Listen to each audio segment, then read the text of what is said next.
Shalom. Udah siap? Amin. Amin. Hari ini kita akan membahas ayat yang sering dipakai setiap ulang tahun, yaitu apa kira-kira? Kalau ulang tahun yang sering dipakai apa kira-kira? Panjang umurnya? Nggak ada. Yang sering dipakai adalah umur panjang ada di tangan kanannya, di tangan kirinya kekayaan dan kehormatan. Nah, sebenarnya apa maksudnya? Apa nek ditapuk tangan kanan terus panjang umur gitu, ditapuk tangan kiri sugih. Ayat ini apa maksudnya sebenarnya? Sering kita pakai, tapi sebenarnya ayat ini tuh tidak ada hubungannya dengan ulang tahun. Oh, heran toh? Ayat ini sering dipakai untuk ulang tahun, tapi nggak ada hubungannya dengan ulang tahun. Coba kita buka Amsal 3 ayat ke-16.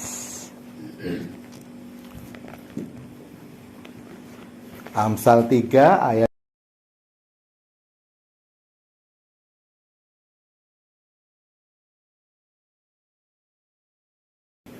Sudah ketemu? Kita baca sama-sama ya, satu ayat pendek. 1, 2. Umur panjang ada di tangan kanannya, di tangan kirinya kekayaan dan kehormatan. Nah, saya bilang tadi kan, ini bukan menceritakan tentang ulang tahun. Ya, tapi cerita tentang apa? Coba lihat judulnya. Paling atas, judul paling atas. Berkat dan hikmat. Jadi sebenarnya ayat ini hanya menceritakan berkat dan hikmat. Seluruh ayat ini menceritakan bahwa kata aku di situ adalah berkat atau hikmat, bukan manusia, bukan kita, bukan orang yang berulang tahun, tapi aku itu berkat. Ya. Berkat dan hikmat ini sesuatu yang sebenarnya sangat penting dalam kehidupan kita. Kalau kita punya berkat, kita seperti Salomo, ya. Salomo dia minta berkat. Dia ditanya Tuhan, Salomo kamu minta apa? Saya minta berkat aja Tuhan supaya bisa memimpin bangsa ini.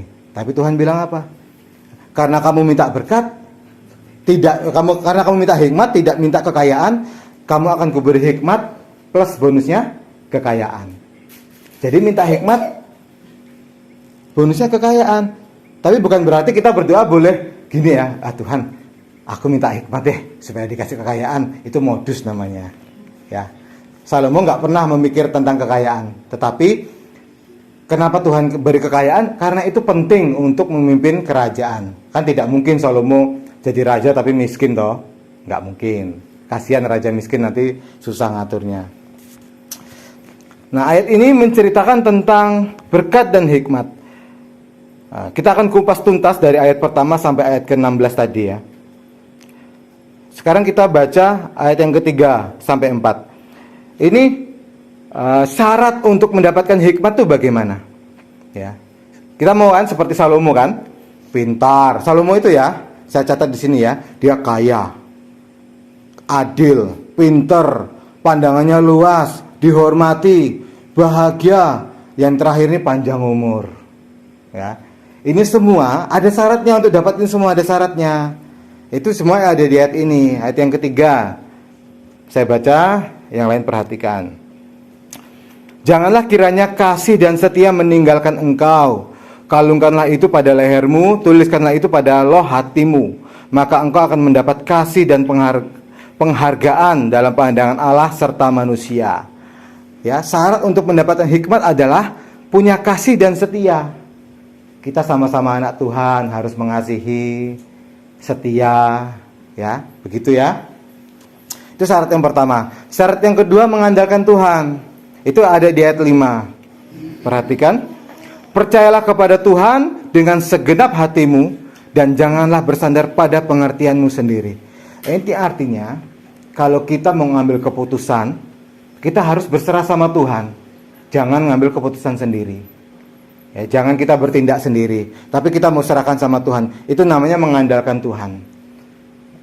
Misalnya kita ada tawaran pekerjaan, oh hati kita nggak sejahtera nih, ada pekerjaan, kita doa sama Tuhan. Doanya minta sama Tuhan, kita bisa minta tanda.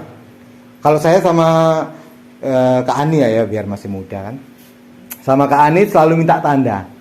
Tandanya begini, kalau saya gini ya, misalnya saya minta tanda, Tuhan saya punya ide usaha Tuhan, tolong Tuhan, kalau ini tandanya bagus, saya akan jalankan. Misalnya tandanya gini, tandanya apa ya, simpelnya gini deh Tuhan, kalau dalam waktu sebulan saya kerja, saya misalnya dapat duit 1 juta untuk modal, saya buka misalnya itu tandanya ya. Tapi kalau ternyata saya kumpulkan nggak sampai 1 juta, berarti saya nggak buka. Nah itu salah satu tanda, itu boleh terapkan. Misalnya kalian yang cari kerja, ngomong gini, Tuhan, kalau toh nanti saya ngomong dengan orang tua, saya mau daftar di sini, orang tua mengizinkan, berarti Tuhan juga izinkan. Ya, bisa tanda seperti itu, simple. Itu caranya mengandalkan Tuhan. Nggak kita ambil keputusan habis itu berdoa. Nah itu salah kaprah. Itu bukan mengandalkan Tuhan tapi mengandalkan diri sendiri. Itu syarat yang kedua. Terus syarat yang ketiga adalah memuliakan Tuhan. Muliakanlah Tuhan. Ada di ayat 9. Perhatikan ayat 9. Muliakanlah Tuhan dengan hartamu dan dengan hasil pertamamu dari segala penghasilanmu. Ya, udah dapat kerja, muliakanlah Tuhan dengan hasil pertamamu. Perpuluhan jangan lupa, persembahan jangan pelit-pelit. Ya. Sekarang kan banyak kan uang parkir mampir ke gereja itu paling banyak. Di gereja buka kantong persembahan 2.000 itu masih favorit sampai sekarang. Ya. Nah, muliakanlah Tuhan dengan hartamu. Syarat yang ketiga. Syarat yang keempat apa? Yaitu mau dinasihati firman. Ada yang ke-11. Mau dinasihati firman. Hai anakku, janganlah engkau menolak didikan Tuhan dan janganlah engkau bosan akan peringatannya. Nah, ini juga ada di Ayub ayat ke-5 ayat 17. Sesungguhnya berbahagialah manusia yang ditegur oleh Allah. Sebab itu janganlah engkau menolak didikan yang maha kuasa. Ya. Kalau kita ditegur dinasihati firman, jangan nolak. Nasihat itu bukan hanya kita waktu khotbah kita dengar, terus kita tiba-tiba kita ditegur oleh firman, kita sakit hati. Tapi kita terima. Bukan hanya itu. Tetapi kadang nasihat firman itu bisa melalui apa yang kita alami. Misalnya kita ini lagi susah, ya, cari jodoh nggak dapat. Itu juga salah satu teguran Tuhan. Oh, mungkin dia bukan jodohku, bisa. Cari kerja nggak dapat. Bisa jadi itu bukan kerjaan yang Tuhan inginkan. Usaha terus sampai cari dapat kerja yang sesuai hati nurani. Ya kalau kita senang, kerja senang, betah, itu dari Tuhan. Tapi kalau kita kerja nggak sejahtera, ya bukan dari Tuhan. Nah itu dinasihati firman, kita harus mau. Ditegur firman harus mau. Itu 4 syarat. Saya ulangi ya, 4 syarat. Syarat yang pertama, ada kasih dan setia. Syarat yang kedua, mengandalkan Tuhan. Syarat yang ketiga, muliakanlah Tuhan dengan hartamu. Syarat yang keempat, mau dinasihati firman. Nah, ini ayat ini saya bilang tadi kata aku di situ adalah untuk firman. Nah, saya akan buktikan. Kita baca di ayat 13. Silakan baca ayat 13. Perhatikan. Berbahagialah orang yang mendapat hikmat. Dapat apa? Hikmat. Ya. Orang yang memperoleh kepandaian. Hikmat berarti memperoleh kepandaian. 14. Karena keuntungannya melebihi keuntungan perak. Uang tidak bisa mengalahkan hikmat. Dan hasilnya melebihi emas. Hikmat lebih tinggi dari emas. Nanti kita buktikan. Setinggi apa hikmat itu? 15. Ia lebih berharga daripada permata. Apapun yang kau inginkan tidak dapat menyamainya. Tinggi kan? 16. Umur panjang ada di tangan kanannya dan tangan kirinya kekayaan dan kehormatan. Umur panjang ada di tangan kirinya. Nya ini siapa? Nyanya siapa? Ya. Ayat ini semuanya menceritakan hikmat dan berkat. Berarti nyanya ini hikmat. Umur panjang ada di tangan hikmat. Tangan kirinya nyanyi hikmat, tangan kiri hikmat, kekayaan dan kehormatan. Maksudnya apa? Ya, ini membingungkan ayat ini ya. Maksudnya gini. Umur panjang ada di tangan kanannya. Ini maksudnya kita sebelum melakukan sesuatu, kita itu harus berhikmat. Ini umur panjang. Supaya apa? Supaya umur kita tuh tidak cepat dipanggil lah gitu. Contohnya gini. Kalau kita mau nyebrang jalan, kita kan pasti noleh-noleh loh. Itu namanya berhikmat. Toleh dulu, ada kendaraan enggak ya? Enggak ada, nyebrang. Jangan asal nyebrang aja, kan banyak ibu-ibu ya pakai motor, enggak noleh kanan langsung tiba-tiba brok selesai. Itu enggak berhikmat. Ya, itu hikmat. Umur panjang. Ya. Kemudian tangan kirinya kekayaan dan kehormatan apa? Nah, tangan kirinya itu kita itu harus mengandalkan hikmat itu. Contohnya kalau kita mau kerja tadi ya, kita harus pintar. Hikmat tadi kan pintar kan? Harus pintar kita menelaah kerja ini baik enggak untuk saya, masa depannya gimana. Nah, kalau kita dapat itu semua, maka kita akan diberi kehormatan dan kekayaan. Itu maksudnya. Kita melakukan sesuatu mengandalkan hikmat, mengutamakan hikmat, dan tangan kiri ini mengandalkan tangan kanan. Artinya mengandalkan hikmat. Nah, sekarang kita membuktikan hikmat itu seperti apa sih? Hebatnya seperti apa sih? Kok dicari orang? Kok Salomo sampai minta hikmat daripada kekayaan? Ternyata hikmat itu nomor 1. Ya. Nah, ini perhatikan. Hikmat itu merupakan salah satu sifat Allah. Bayangkan. Salah satu sifat Allah selain kasih adalah hikmat. 1 Samuel 2 ayat 3. Janganlah kamu selalu berkata sombong, janganlah caci maki keluar dari mulutmu, karena Tuhan itu Allah yang maha tahu, dan oleh Dia perbuatan-perbuatanmu diuji. Jangan sombong, jangan caci maki. Ya, kadang sekarang kan banyak pembunuhan tuh di jalan-jalan gara-gara sombong kan, merasa paling hebat, akhirnya nyaci maki orang, duding wong, akhirnya wong tersinggung, kelahi, sampai nyawa melayang. Itu nggak berhikmat toh, umurnya pendek. Ya, itu salah satu sifat Allah. Tidak sombong, tidak mencaci maki. Yang keluar kita adalah kalau dicaci maki ya terima kasih aja. Terima kasih mas, nggak apa-apa gitu. Walaupun caci maki. Itu salah satu sifat Allah. Ada satu lagi Ayub 9 ayat 4. Allah itu bijak dan kuat. Siapa yang dapat berkeras melawan Dia dan tetap selamat? Kalau kita melawan Tuhan, otomatis tidak selamat. Itu salah satu hikmat, sifat Allah. Kemudian hikmat itu ternyata terlalu ajaib.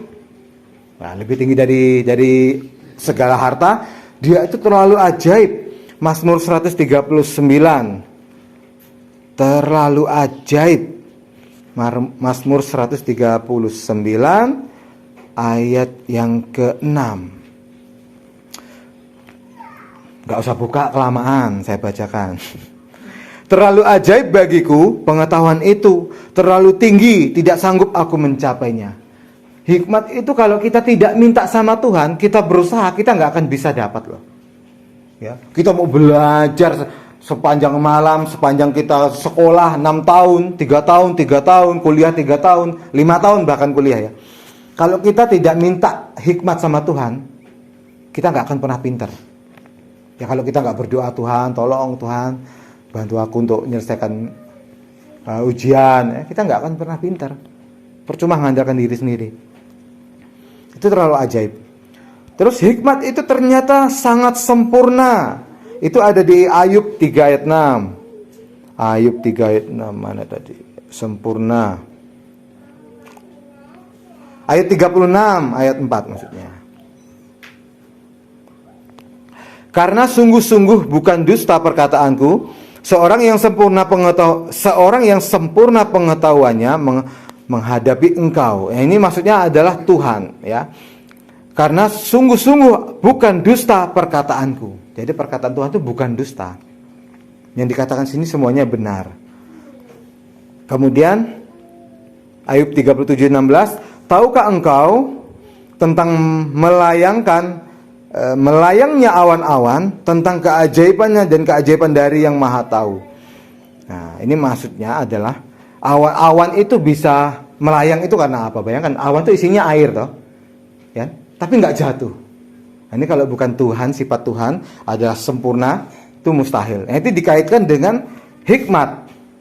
Itu sifat Tuhan. Tuhan berhikmat, makanya membuat awan-awan supaya nanti awan itu menurunkan hujan, kita tidak kekeringan. Itu hikmat Tuhan, supaya kita tidak mati kekeringan. Kemudian hikmat itu tidak terhingga. Kalau uang bisa habis, ya, uang bisa habis. Hikmat nggak bisa habis. Makanya ada motivator yang mengatakan dia gini, belajarlah leher ke atas, bukan leher ke bawah. Artinya kalau kamu punya uang, beli buku, belajar, ya. Kalau kamu pinter, sampai tua pun pintermu nggak bisa hilang. Kalau orang nggak pinter, itu kalau dia dikasih uang 1 miliar pun, itu dalam waktu 1 bulan habis. Tapi kalau kita punya ilmu, leher ke atas, punya ilmu, otak kita pintar, smart, nggak punya uang pun bisa sukses. Hanya mengandalkan hikmat. Nah, itu maksudnya. Nah, dari sekian banyak, sebenarnya masih banyak, tapi saya simpel aja. Dari sekian banyak, kita bisa tahu bahwa hikmat itu begitu penting, begitu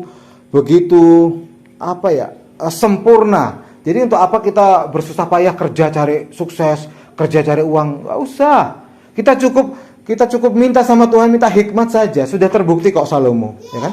Bahkan dikatakan Salomo itu orang paling terkaya sejamannya.